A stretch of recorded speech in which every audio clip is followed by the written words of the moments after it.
το δημοψήφισμα στη Μεγάλη Βρετανία που θα έχει ένα αντίκτυπο για τη λειτουργία. Αν μου επιτρέπεις κάτι, Τάκη. Αλλά κάτι μπορεί να αλλάξει. Εκεί μέσα είμαστε εμείς. Όχι, είναι νωρίς. Δεν γίνεται χαμός. Εδώ μου στέλνουν μηνύματα.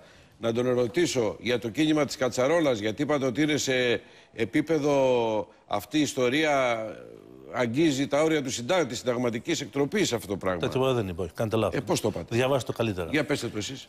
Λοιπόν, να απαντήσουμε μια και έξω για να τελειώσουμε. Να το καθαρίσουμε αυτό, έτσι, ναι. Λοιπόν, μεθαύριο έχουν δικαίωμα οι άνθρωποι να διαδηλώσουν με ό,τι συνθήματα θέλουν. Αυτό οδεί στο αμφισβητεί.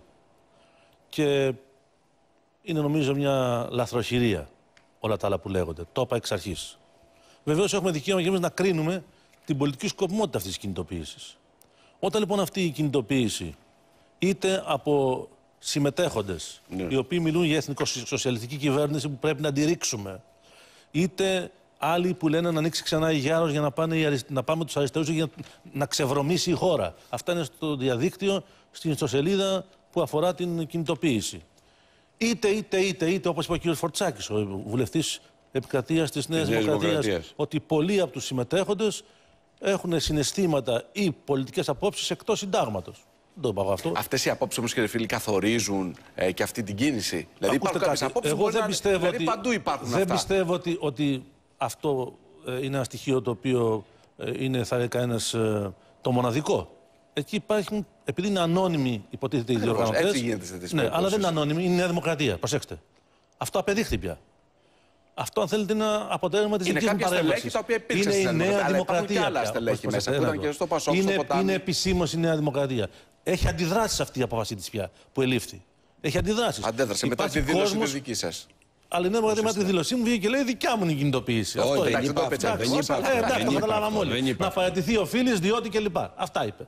Γιατί άμα καταδικάζετε μια εκδήλωση, Υπουργέ μου, με συγχωρείτε εσείς, που δεν υπήρξατε αυτή τη λογική όλα αυτά τα χρόνια.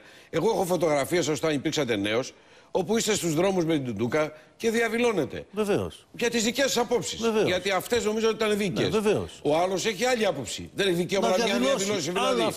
Δεν μπορεί να του λέτε ότι είναι στα όρια του συντάγματος. Να διαδηλώνει με έτοιμα, προσέξτε, να ανοίξει τα Μακρονήσια και η Γιάρος. Και ότι είναι εθνικοσοσιαλιστική. Αυτό είναι στο μανιφέστο της συγκέντρωσης. Εθνικοσοσιαλιστική κυβέρνηση. Διαβάστε το. Εθνικοσοσιαλιστική κυβέρνηση. Θα μου πείτε, δεν έχει δικαίωμα να το πει. Έχει, αλλά εγώ δεν έχω δικαίωμα να την κρίνω. Αυτό πιστεύετε? Βεβαίως. Έτσι, αυτό συζητάμε τώρα. Γιατί έχουμε τη δήλωση. Να την αναβάλουμε όπως την είπατε. Εγώ θα το ξεκαθαρίσουμε αυτό. Για να μην νομίζετε ότι ούτε σας προβοκάρουμε, ούτε σας δημιουργούμε πρόβλημα και να καθαρίσω και το πιάτο τους και άλλοι με αυτό που είπατε τώρα. Γιατί τώρα θέτεται ένα θέμα. Ότι βάζουν σαν βασικό πλαίσιο να ανοίξουν Είπα εθνικοσοσιαλιστική κυβέρνηση. Και διάφοροι που μπαίνουν στο site γράφουν αυτά τα πράγματα. Για να το δω. Αλλά εννοείται πελάτες που μπαίνουν και δικοί τους που λένε θα πάμε. Ναι. Αλλά αυτό είναι άλλο θέμα. Θα το κρίνει η Νέα Δημοκρατία. Να ακούσουμε τη δήλωση του Υπουργού. Να ακούσουμε τη δήλωση. Γιατί δεν θέλω να υπάρχει σκιά. Παρακαλώ. Προβλέπω να υπάρχει μια κλιμάκωση διαδικασιών και υπονόμευσης σε εισαγωγικά κινήματα τύπου Κατσαρόλας. Εντάξει. Τα βλέπουμε και στην Ισπανία ότι πάνε να τα κάνουν τώρα, γιατί μπορεί εκεί οι Ποντέμος να κάνουν τη μεγάλη έκπληξη μαζί με την αριστερά που κατεβαίνουν. Το κίνημα παραιτηθείτε τώρα. Το κίνημα παραιτηθείτε, βεβαίως. Το οποίο είναι ένα κίνημα στα όρια της συνταγματικής, κατά τη γνώμη μου, ανοχής. Όποιος θέλει μπορεί να οργανώνει ό,τι συγκεντρώσεις θέλει. Αυτό είναι άλλη ιστορία. Δημοκρατία έχουμε. Βεβαίως δεν μπορεί να διοργανώνει κανείς μια υπονομευτική πολιτική παρέμβαση. Για το στο όριο το συνταγματικό το είπατε. Της ανοχής. Όχι εκτροπής. Ανοχής. Άλλο αυτό. Το ίδιο. Το κάνετε λάθος. Άλλο ανοχή, άλλο ενοχή, άλλο εκτροπή. Να ξέρουμε ελληνικά. Πώς σχολιάζετε. Επαναλαμβάνω όμως για να είναι σαφές το πράγμα. Ναι. Είπα όχι οποιαδήποτε κινητοποίηση. Αυτή την κινητοποίηση. Αλλά αυτή μιλάτε. όταν βγαίνουν με σύνθημα εθνικοσοσιαλιστές για την ελληνική κυβέρνηση και να ανοίξουν τα Μακρονήσια, λένε διάφοροι εκεί, όταν ο Φορτσάκης λέει αυτά που λέει, ο Φίλης τι θα πει? Δεν έχω άποψη. Δεν μιλάω. Όχι. Θα καταλάβω τώρα.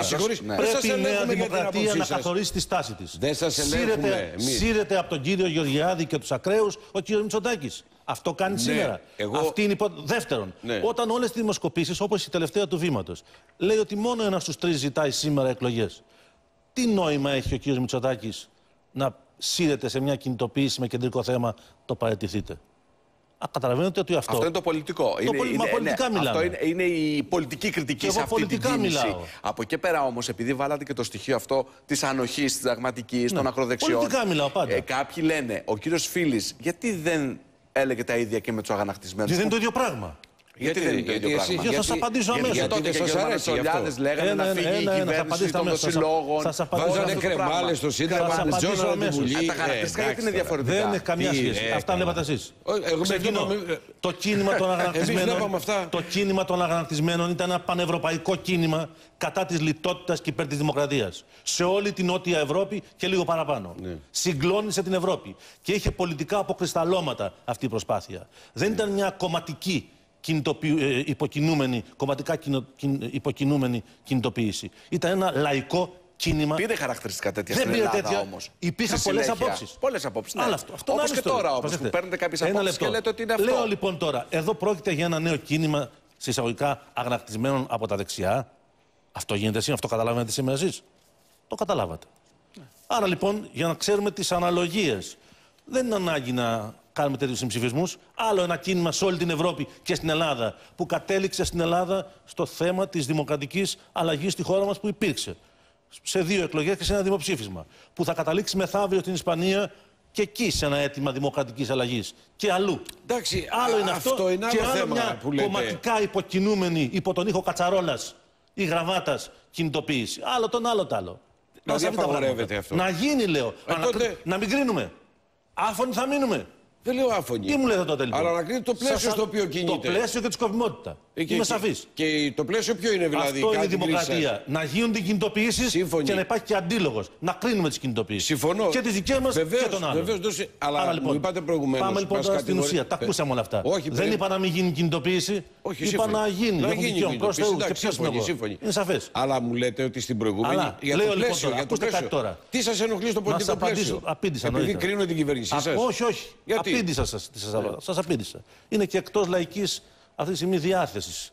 Σας λέω, μόνο 1 στους 3 ζητάει να παραιτηθεί η κυβέρνηση, που δεν είναι καν το άθροισμα όλων των κομμάτων που υποστηρίζουν, υποθέτω σήμερα, αυτή την κινητοποίηση. Είναι εκτός πραγματικότητας. Σήμερα είναι άλλη σελίδα στη χώρα μας. Μετά την ολοκλήρωση της διαπραγμάτευσης, είμαστε αναγκασμένοι όλοι μας, μα το λέω όλοι μας, και εμείς και οι νεοδημοκράτες και οι Πασόκοι, όσοι υπάρχουν και όσοι είναι, πάση περιπτώσει, και το ποτάμι κλπ. Δηλαδή, ναι. Λοιπόν, είμαστε αναγκασμένοι να συζητήσουμε λίγο προς τα μπρος πώς αυτή η χώρα μπορεί να βγει από την κρίση στην οποία έχει πέσει με τα μνημόνια τόσα χρόνια. Και έχουμε δυνατότητες. Το ξαναλέω, έχουμε δυνατότητες. Μην χάσουμε αυτή την ευκαιρία. Όταν βγαίνει ο Πρωθυπουργός και λέει ότι μπορούμε να πάμε σε δίκαιη ανάπτυξη, δεν είναι μια κουβέντα του αέρα. Υπάρχουν χρήματα που θα έρθουν. 9 έως 11 δισεκατομμύρια θα μπουν για διάφορους λόγους στην ελληνική οικονομία αυτή τη χρονιά. Και για τις δανειακές υποχρεώσεις, αλλά και για να κινηθεί με ζεστό χρήμα. Πώς μπορείτε όμως, κύριε Φίλη, να συνεννοηθείτε με τη Νέα Δημοκρατία, που αυτή τη στιγμή είναι αξιωματική αντιπολίτευση, από τη στιγμή που τη χαρακτηρίζετε με αυτόν τον τρόπο που τη χαρακτηρίζετε πολιτικά? Δηλαδή, τον Άδωνη Γεωργιάδη που είναι αντιπρόεδρος της Νέας Δημοκρατίας, ως ακροδεξιό. Εγώ δεν χαρακτηρίζω. Όχι, δεν είπε Δημοκρατία. Η Δημοκρατία είναι ένα κόμμα στο δημοκρατικό πλαίσιο με το οποίο. Ναι, όμως κάποια στελέχη. Αυτό είναι δικό της πρόβλημα. Ναι. Το ότι κάνει άνοιγμα. Με τα στελέχη θα συνεννοηθείτε. Καλά, και το ΣΥΡΙΖΑ το ότι κάνει άνοιγμα η Νέα Δημοκρατία, ο κ. Μητσοτάκης, φτιάχνει άξονα με την ακροδεξιά πτεριγά του. Αυτό είναι δικό του πρόβλημα. Πρέπει να το λύσει. Δεν είναι δικό μας. Είναι πρόβλημα του λαού που κρίνει. Καμία αντίρρηση. Καμία αντίρρηση. Αλλά η Νέα Δημοκρατία είναι ένα κόμμα με το οποίο ζητάμε, για παράδειγμα, στο θέμα του εκλογικού νόμου, που θα έρθει μεθαύριο. Στο θέμα της συνταγματικής αναθεώρησης, που θα έρθει μεθαύριο. Στο θέμα του αναπτυξιακού νόμου. Προσέχτε. Ψηφίσαμε στη Βουλή ένα αναπτυξιακό νόμο, ο οποίος με τη χρηματοδότηση. Το μεγάλο κεφάλαιο. Κάνετε λάθος.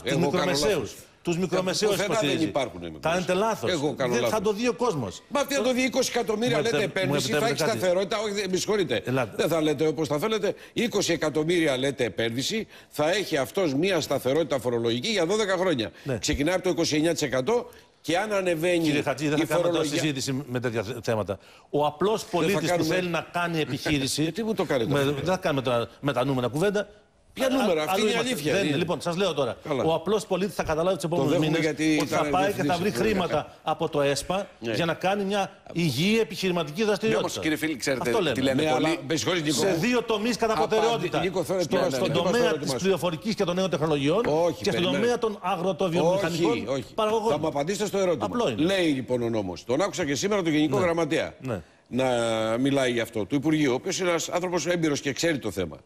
Λέει λοιπόν Όταν έρθει μια επένδυση 20 εκατομμύρια και άνω, αυτή η επένδυση θα έχει, αυτή η εταιρεία δηλαδή που θα κάνει την επένδυση, οι εταιρείες θα έχουν μια σταθερή φορολογική κλίμακα και δεν θα αλλάζει για 12 χρόνια. Και τον ρωτάει ο δημοσιογράφος, νομίζω ο Δημήτρης Τάκης, και του λέει πόσο θα είναι αυτό. Λέει 29%. Εάν η φόρη αυξάνεται αυτό και πάει 30-32, αυτό θα μπει στο 28%. Αν μειώνεται, θα μειώνεται και αυτό. Αυτό είναι για τις μικρομεσαίες επιχειρήσεις. Για όλους. Επένδυση 20 εκατομμυρίων. Εάν πέσει ο φόρος, θα πέσει για όλους. Άλλο λέω. Δεν θα αυξηθεί. Μην μου κάνετε ασπρομάτια. Δεν πάμε, όχι, εσείς έχετε μια σύγχυση σε αυτό που λέτε. Εγώ έχω σύγχυση. Να το διευθυνήσουμε λοιπόν. Εγώ έχω σύγχυση. Ναι, λοιπόν, και σωστά. Αν έρθει μια μεγάλη επένδυση, γιατί τα 20, όπως αντιλαμβάνεστε, είναι μια μεγάλη επένδυση, δεν είναι μικρή. Αν έρθει λοιπόν μια επένδυση μεγάλη, θα ισχύσει η φορολογία των 29%. Όπως είναι σήμερα. Εάν αυξηθεί, δεν προβλέπεται να αυξήσουμε τη φορολογία παραπάνω. Στις επενδύσεις αυτές, έτσι δεν είναι, το ξέρουμε. Αυτή είναι η φορολογία. Εάν μειωθεί, θα μειωθεί. Ποιο είναι το παράγω, δεν καταλαβαίνω. Τώρα μου κάνετε πλάκα. Αν σας το έφερνα εγώ και είσαστε διευθυντής στην Αυγή και εγώ ήμουν δημοσιογράφος και σας έφερνα αυτό το θέμα και το έκανε δεξιά, θα το κάνατε πρώτο θέμα. Η δεξιά έκανε άλλα πράγματα. Τώρα μη μου το λέτε αυτό. Τι έκανε. Δεν έδινε υγιή δάνεια, θαλασσοδάνεια έδινε. Και έχουν μπει οι εισαγγελίες και ψάχνουν τώρα. Στα μίντια, στις τηλεοράσεις, δεν μπορούσε να πάρει ένας μικρομεσαίος τόσα χρόνια, δεν μπορούσε να πάρει ένα δάνειο από την τράπεζα και παίρνανε όλοι. Παίρνανε όλοι οι βαρώνοι της ενημέρωσης. Έχετε δει τα δάνεια που έχουν πάρει. Πώς δεν έχω δει, τα έχω γράψει. Για πέστε μερικούς βαρώνους της ενημέρωσης που έχουν πάρει δάνειο πέρσι, πρόπερσι, το 14-15. Για πέστε μερικούς. Λοιπόν, όχι όλα τα μίντια. Όχι όλα. Εντάξει, όχι όλα τα μίντια. Τα 5-6. Τα 5-6. Που τυχαίνει να είναι χρεοκοπημένα πολιτικά. Και πολιτικά και οικονομικά τα δύο. Και τα σιτίζουν. Που εμείς έχουμε μια επιχείρηση με 70 άτομα και μου λέτε τώρα αμένα για τα δάνεια πήραν. Πάντως κύριε φίλε, και επί ΣΥΡΙΖΑ το 2015, και επί ΣΥΡΙΖΑ το 2015, αυτά τα μίντια που λέτε συνέχισαν τον δανεισμό τους. Αλλά όχι.